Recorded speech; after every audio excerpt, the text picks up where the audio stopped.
आज क्या बनाएं, ये वो सवाल है जो हम हर रोज़ सबसे पूछते हैं कि आज क्या बनाएं। तो जनाब, आज मैं बना रही हूँ भिंडी का बहुत ही मज़ेदार सा सालन।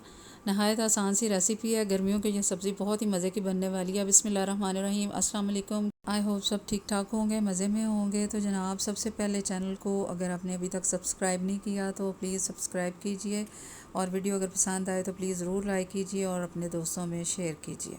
यहाँ पर जी आधा किलो भिंडियाँ ले ली हैं और आधा कप ऑयल में मैंने इनको बारीक बारीक काट के डाल दिया है, और अब इनको फ्राई करेंगे। भिंडी को अच्छी तरह से हम फ्राई करेंगे। इसमें थोड़ा सा मैं सोया सॉस 1 से 2 टेबलस्पून डाल दूँगी, और इससे फिर इसकी लेस जो है वो ख़त्म हो जाती है, वो इसके अंदर इतनी ज़्यादा नहीं बनती है। और मुसलसल हल्के हल्के हाथों से चम्मच चलाते रहें या बर्तन को पकड़ के, तो भी हम इसको अच्छी तरह से हिला सकते हैं ताकि लेस ना बने। और यहाँ पर जब हाफ़ डन हो जाएगी तो मैंने इसके अंदर थोड़ी सी नमक, मिर्च, हल्दी, सूखा धनिया और मोटी मोटी मैंने सब्ज़ मिर्चें काट के वो शामिल कर दी हैं।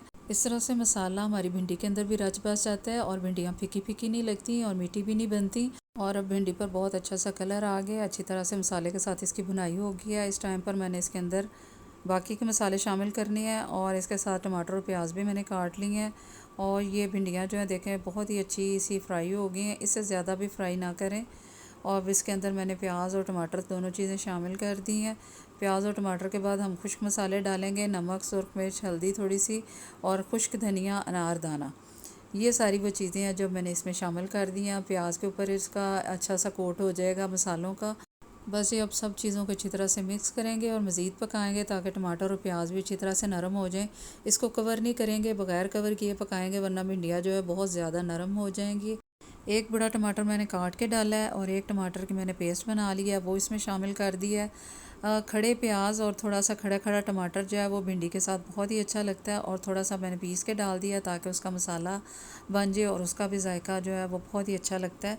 और यहाँ पर तकरीबन भिंडी हमारी तैयार हो गई है, माशाल्लाह से बहुत ही खूबसूरत लग रही है। मैंने थोड़ा सा गरम मसाला डाल दिया है। इसके साथ पुदीने के पत्ते आप इसमें शामिल करें, थोड़े से पिसे हुए पुदीने के पत्ते जो खुशक करके हमने घरों में रखा होता है वो आप इसमें डाल दें, या अगर ताज़ा पुदीना है तो उसके चंद पत्ते आप डाल दें।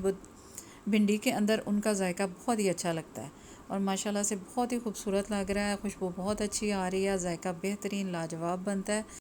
और पिसा हुआ अनारदाना डालने से इसका जायका बहुत अच्छा बनता है। भिंडी बहुत ही शानदार तैयार होती है। इसके अंदर लेमन या सिरके का इस्तेमाल मैंने बिल्कुल नहीं किया, कोई गला ख़राब होने का चांस नहीं है।